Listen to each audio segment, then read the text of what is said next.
Boa noite, meus queridos. Estamos mais uma vez na nossa escola bíblica, com as classes unificadas nesse período ainda. Como amanhã é o dia que comemora-se o Dia dos Pais, hoje eu gostaria de estar falando, ou iniciando hoje, terminando talvez, na próxima semana ou outra, esse assunto, o sacerdócio do homem no lar.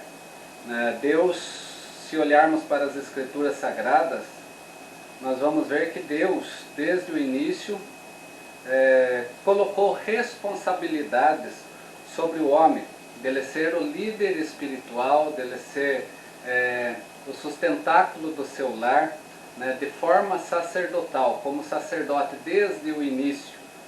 E o sacerdote é quem? Sacerdote é aquele que interpõe entre a sua família e Deus, faz o elo de ligação nesse sentido, entre a sua família e Deus. Ele intercede, ele interpõe, ele clama, ele suplica em favor da sua família. Essa é a responsabilidade sacerdotal que existe dentro do lar e está inserido, está colocado como responsabilidade na vida dos pais, por assim dizer, quando falamos o homem no seu lar. Jó é um exemplo para nós, se nós buscarmos entender o livro de Jó. Jó está no período patriarcal, ele é um patriarca, e mesmo como patriarca, ele também é o quê? Ele é um sacerdote, ele traz essa responsabilidade, esse ofício, por assim dizer, sobre si naquele momento, no período ainda que estamos no Velho Testamento, dos patriarcas. E o capítulo 1 de Jó, no verso 4 e 5, nós vemos a palavra de Deus dizendo assim: seus filhos iam às casas uns dos outros e faziam banquetes, cada um por sua vez, e mandavam convidar as suas 3 irmãs a comerem e beberem com eles. Decorrido o turno de dia de seus banquetes, aqui entra Jó como sacerdote na vida do seu lar, chamava Jó a seus filhos e os santificava. Levantava-se de madrugada, aquilo que ele fazia inicialmente nas suas funções do dia a dia. Jó era um homem rico, abastado, cheio de ocupações, mas mesmo assim ele começava as suas ocupações com aquilo que era primordial na sua vida, como sacerdote do lar e também na vida dos seus filhos. Por isso ele levantava de madrugada e oferecia sacrifícios segundo o número de todos eles, pois dizia: talvez tenham pecado os meus filhos e blasfemado contra Deus em seu coração. Olha a preocupação desse pai na vida do seu lar em relação aos seus filhos. Assim, Jó fazia continuamente, ou seja, era sistemático isso na vida de Jó. Jó era um homem íntegro, diz o capítulo 1, verso 1, reto, temente a Deus, um homem que se desviava do mal. Ele tinha 7 filhos e 3 filhas. E quando o texto diz aqui que ele fazia sacrifícios aos seus filhos, ele fazia para todos os seus filhos, ou seja, 7 filhos e 3 filhas, ele oferecia o holocausto, segundo o número de todos eles, isso continuamente. Nessa expressão então que nós temos da palavra de Deus em Jó como exemplo sacerdotal de um homem dentro do seu lar. O que nós podemos ver com relação ao homem como sacerdote no seu lar? Deus outorgou esse privilégio. Não é algo impositivo de forma pesada, mas um privilégio que Deus dá ao homem.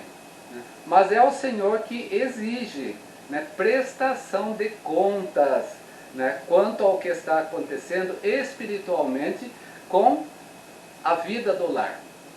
E essa prestação de conta, em primeiro lugar, está naquele que tem a responsabilidade sobre o lar é diante de Deus, que é o homem ou o marido. Prestação de conta com relação à esposa, prestação de conta com relação aos filhos. Se nós lembrarmos e voltarmos antes de Jó, lá no Éden, ou no jardim, que era a casa, né, era o lar daquele primeiro casal, Deus ordenou que Adão e Eva não comessem da árvore do conhecimento do bem e do mal. Né? Isso daí nós recordamos e nós sabemos o que aconteceu nessa história. Adão não foi enganado pela serpente, mas Eva foi enganada. Isso nós vemos lá em 1 Timóteo, a palavra de Deus assim nos mostra, no capítulo 2, o verso 14.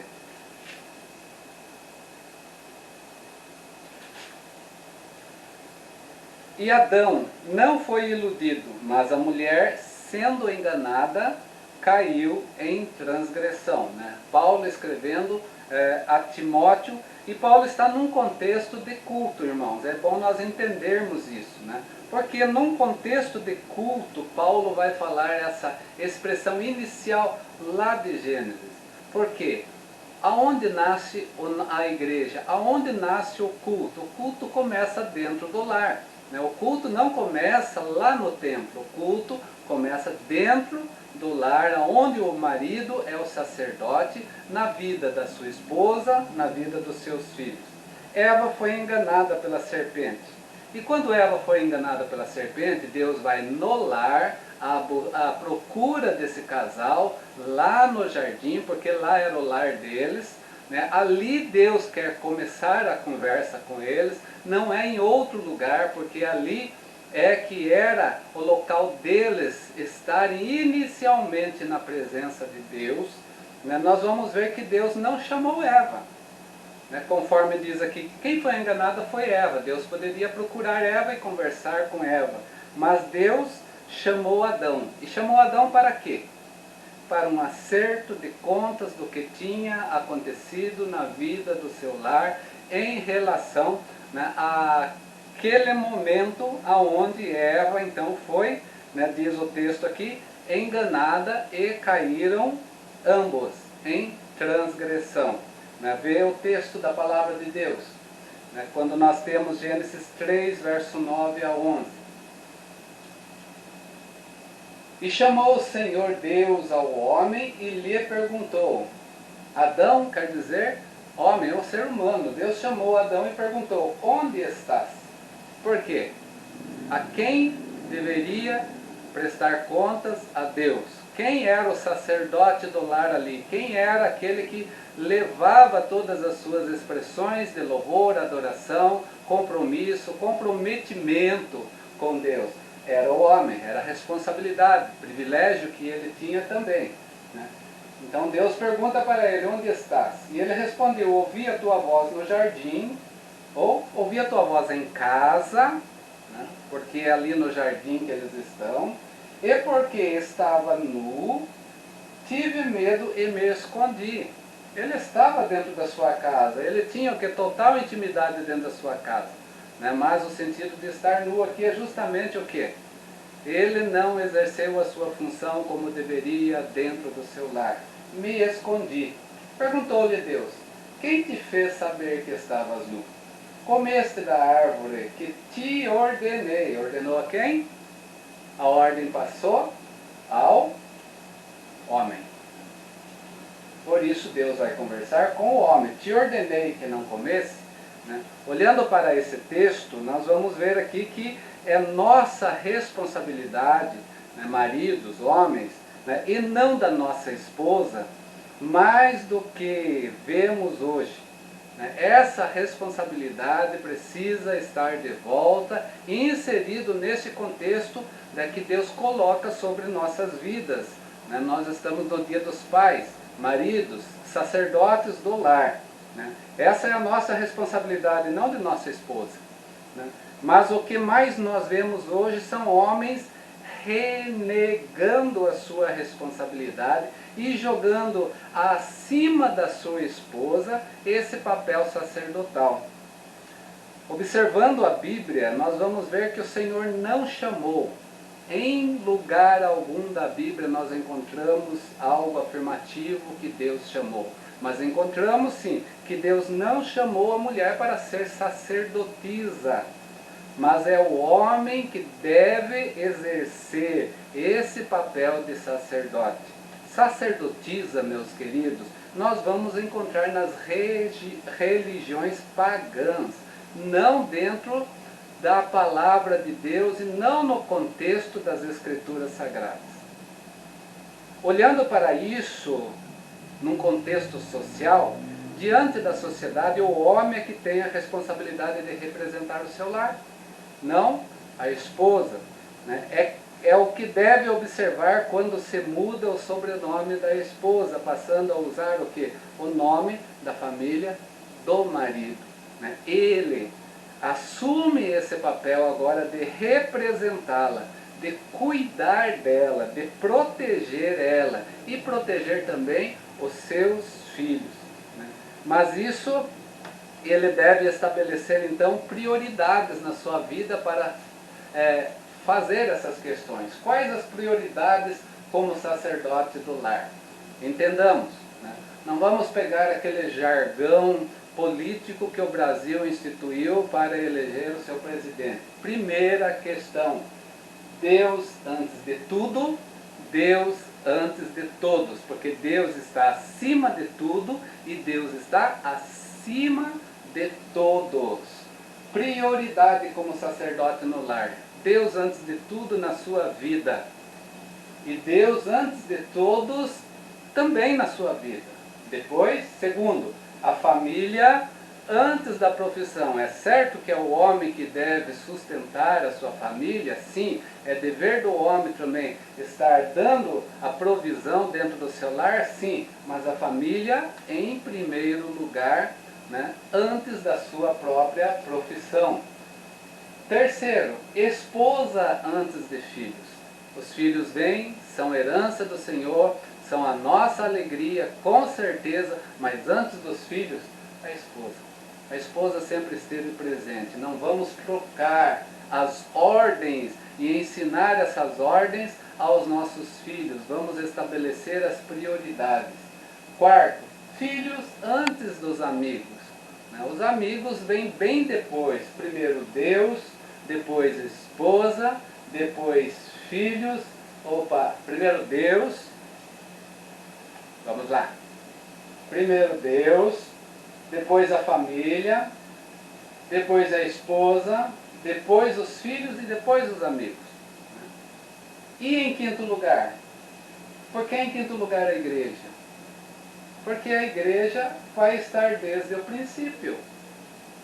Não tem como desqualificar, tirar a igreja desse convívio. A igreja que começa no lar. Logo, se a igreja começa no lar, volta para o primeiro prioridade novamente, que deve ser então o quê? A prioridade como sacerdote dentro do lar exercido, então, pelos maridos ou pelos pais, neste dia dos pais que precisamos entender. O que queremos dizer com isso, meus queridos? Que o homem como sacerdote do lar é aquele que exerce liderança. E nessa liderança nós temos então também o quê? Uma participação muito forte dos homens quando os filhos também chegam. Né? Por isso o homem como sacerdote do lar, ele exerce lideranças também sobre os seus filhos. Né? Por quê? Porque o homem como sacerdote da sua casa, ele tem responsabilidade na educação e na disciplina dos seus filhos. Né? A educação não começa na escola. A escola ensina, a escola traz o saber, a educação está dentro do lar. E essa educação começa com a responsabilidade também do marido, do homem, do pai sobre a vida dos seus filhos, né? Tanto na educação quanto na disciplina.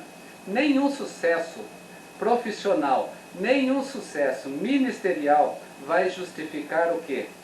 O fracasso na criação dos seus filhos. 1 Timóteo ainda, capítulo 3, verso 4 e 5, falando sobre as qualificações do homem no exercício do seu ofício dentro da esfera eclesiástica, né, ele diz assim, qualificações tanto para o presbítero quanto para o diácono. O que deve acontecer na vida desses homens, né, dentro dos seus ofícios, do seu chamado ministerial.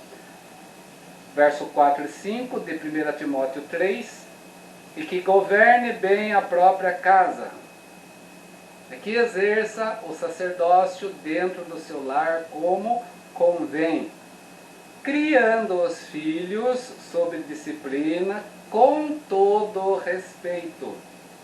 Pois se alguém não sabe governar a própria casa, como cuidará da igreja de Deus? E aí eu chamo a atenção. Por mais que o texto está falando igreja, eclesia, no sentido templo, no sentido denominação, a igreja começa dentro da casa. Então precisa, em primeiro lugar, exercer o seu ofício dentro do seu lar. Ofício dentro do lar é algo que precisa estar presente naquele que tem o ofício também dentro da igreja. É nessa conotação que o texto traz para nós. Quando falamos em pastor dentro da esfera eclesiástica, né, o pastor ele é o padrão a ser seguido e não só como exemplo a ser observado e nem também como exemplo para ser muitas vezes criticado, né, porque ele deve exercer a sua função não gemendo, diz a palavra do Senhor também. Né. Essa exigência que está inerente também neste ofício na vida pastoral, lembrando que os presbíteros, no contexto do seu ofício também, eles são pastores na vida da igreja, né? Todos os homens precisam ser assim, porque nós temos um ofício dentro do nosso lar. Quem é o pastor dentro da sua casa? O pastor dentro da sua casa é você, marido. Então você precisa exercer esse ofício dentro do seu lar também, né, como padrão a ser seguido. Seus filhos, sua esposa, tem que olhar e se espelhar na sua vida também. Né? Por isso que o homem como sacerdote do lar exerce liderança. De que forma? O homem, como sacerdote do lar, se empenha para doutrinar. A doutrina começa onde? Lá na classe de catecúmenos, ledo engano. A doutrina começa dentro do seu lar, porque ele doutrina seus filhos nos princípios de Deus, através do quê? Da comunicação e do entendimento. O pastor está querendo tirar essa carga da igreja e colocar sobre a vida dos maridos. De forma nenhuma. Deuteronômio 6, já voltando, começando lá no Velho Testamento, né, no verso 7 e 8, assim nos diz a palavra do Senhor. Começando no verso 6, estas palavras que hoje te ordeno estarão no teu coração, falando a maridos, falando a pastores dentro do seu lar. Tu as inculcarás a teus filhos, e delas falarás assentado em tua casa, andando pelo caminho, ao deitar-te e ao levantar-te. Também as atarás como sinal da tua mão, e te será por frontal entre os seus olhos. Responsabilidade do marido, tanto dentro da casa, quando os filhos saem da casa, desde o seu levantar. Lembra de Jó? De madrugada ele já estava colocando seus filhos na presença de Deus. E ao deitar, essa é a função pastoral que o marido precisa exercer dentro do seu lar, como bom pai na presença de Deus. Efésios também, capítulo de número 5, capítulo de número 6, verso de número 4, diz a palavra do Senhor. E vós, pais, não provoqueis vossos filhos à ira, mas criai o quê?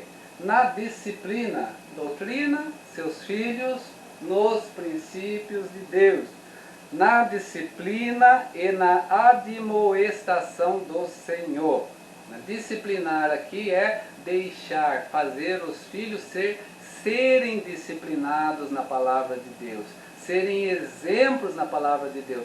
Que começa onde essa doutrina? Dentro do lar diz a palavra do Senhor. E nessa disciplina, então, meus queridos, o que nós precisamos? Primeiro, ser claro nas ordens. Pais, ser claro, né, no sentido de trazer para os seus filhos os princípios. Não dê ordens abusivas, absurdas, né, aquilo que eles não vão conseguir gerir naquele momento. Né, os filhos também têm o quê?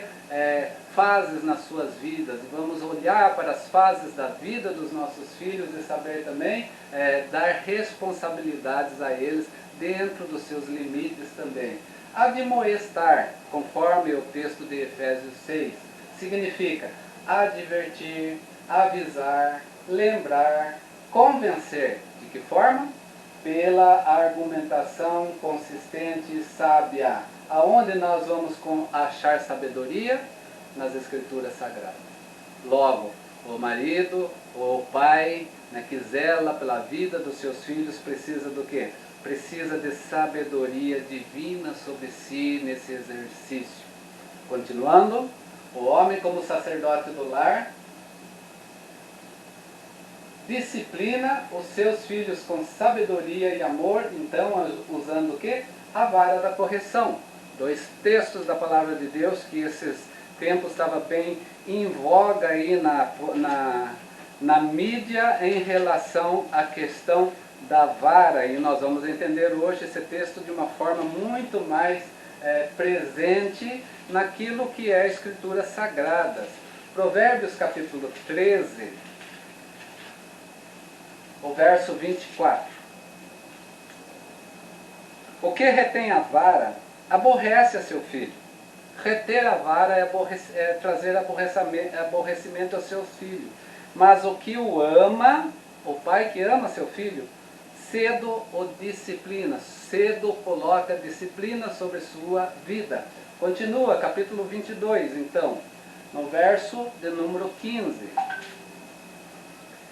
22:15. A estultícia está ligada ao coração da criança, mas a vara da disciplina a afastará dela.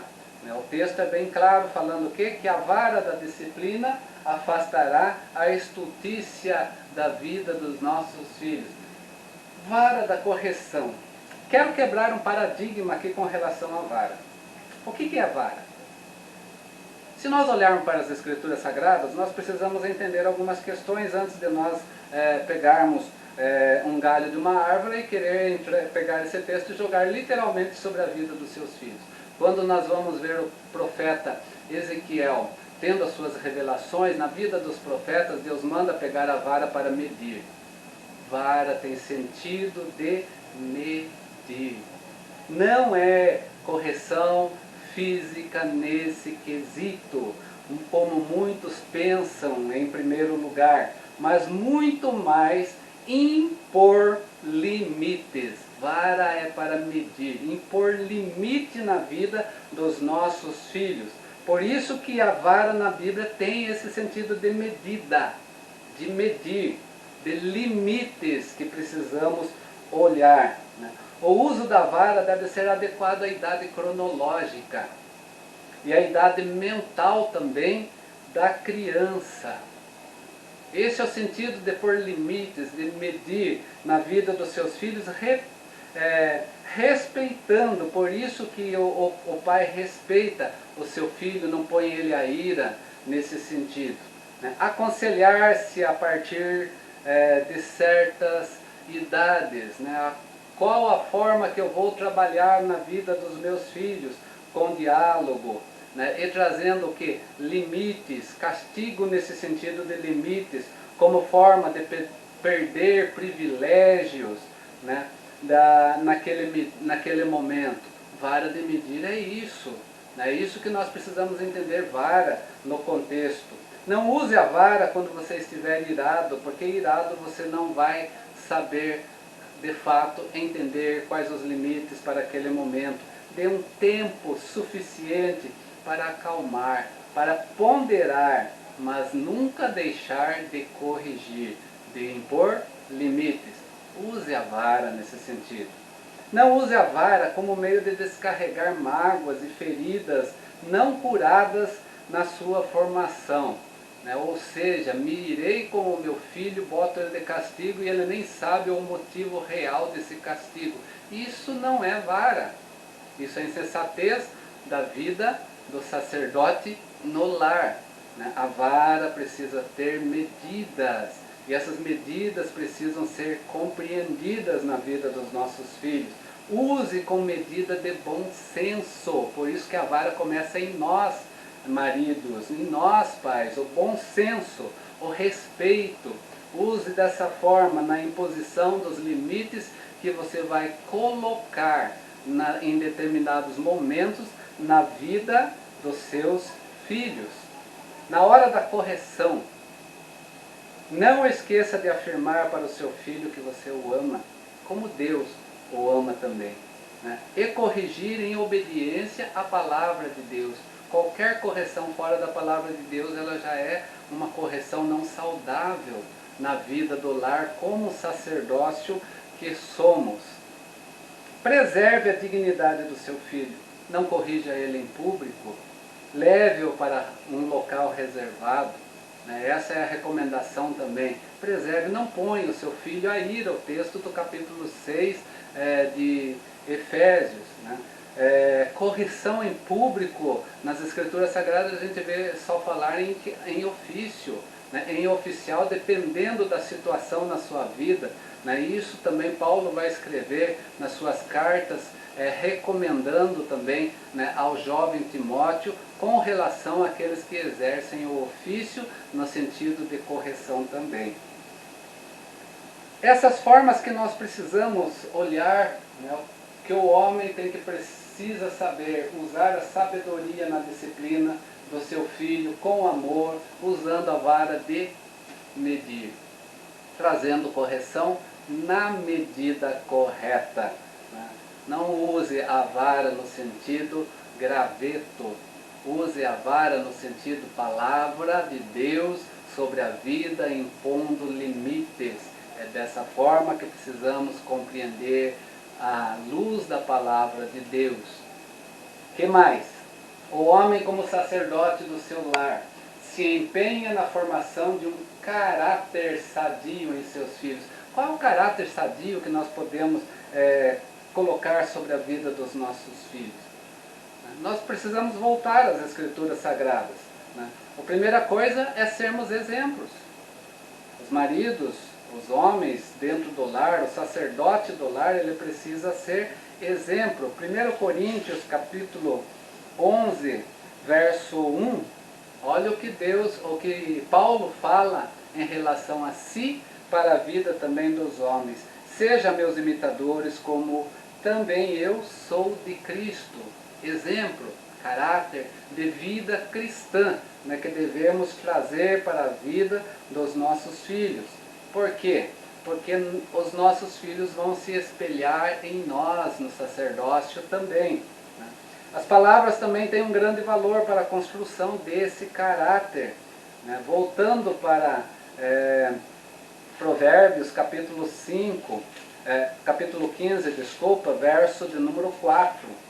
Diz assim: a língua serena é árvore de vida, mas a perversa quebranta o espírito. Isso em todas as questões em relação à nossa vida, mas trazendo isso para a vida eclesiástica do lar, do marido como sacerdote, também as palavras vão ter grande valor na construção do caráter dos nossos filhos. Por isso, use com constante encorajamento essa arma, essa ferramenta que você tem dentro do seu lar.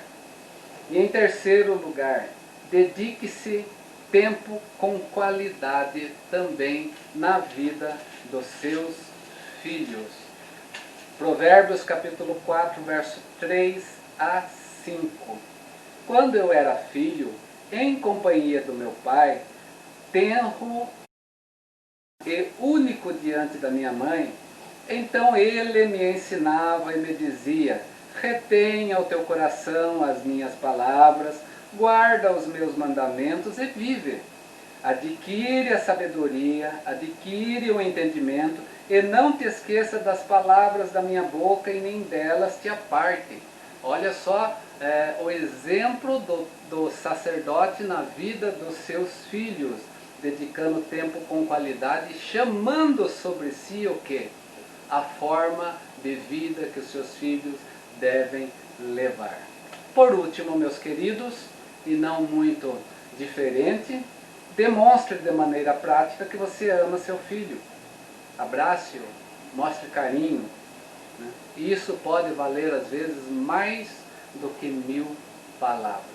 Né? Isso também não fará de você uma pessoa fragilizada dentro do seu lar, mas bem pelo contrário, isso vai dar força na unidade que existe dentro do lar. Uma igreja unida começa unida dentro do seu lar.